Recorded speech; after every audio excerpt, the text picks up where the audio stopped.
How to create a GitHub account. What's up everyone? In today's video I'm going to show you guys how you can easily create a GitHub account. GitHub is a developers platform which allows developers to manage, store and share their codes. So let's see how you can open up an account. Open your web browser and search for GitHub right here. And once you do that, the first result is the official website, so just click on it. And on the top right corner of your screen you will see sign in and sign up. If you already have an account, that's great, you can easily sign in. But if you don't have an account, click on sign up. And now let's begin your sign in process. So you just have to enter your email right here,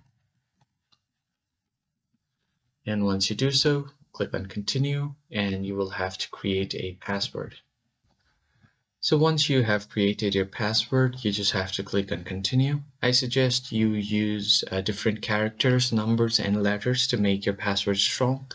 So just click on continue and you can add a username if you want. And make sure that your username is unique so nobody else has used it. You can choose to receive occasional emails, but I'm not going to do that right now. Now you just have to verify your account. You wait for it to load and it will send an email to verify. So you just have to solve this puzzle to know you're a real person. So just click right here. And on audio challenge, you will have to play which of these options. You can find different kind of puzzles here, so I'm just going to complete it.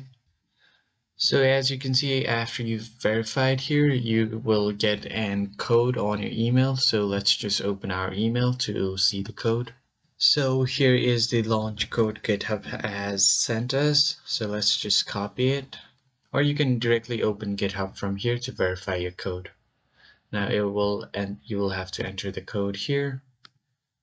So let's just copy this first and then paste the code here.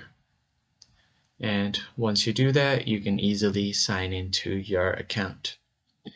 You can choose how you describe yourself and then choose your age or how many members you will be working with, and then click on continue. And here, what are the top 2 things that you want to do with GitHub? I'm going to start with a new project or use GitHub Copilot or connect with other developers, and click on continue. So you can only choose 2 options and then click on continue. Then you should be good to go. If you found the video helpful, hit the like button below and subscribe. I'll catch you on the next one.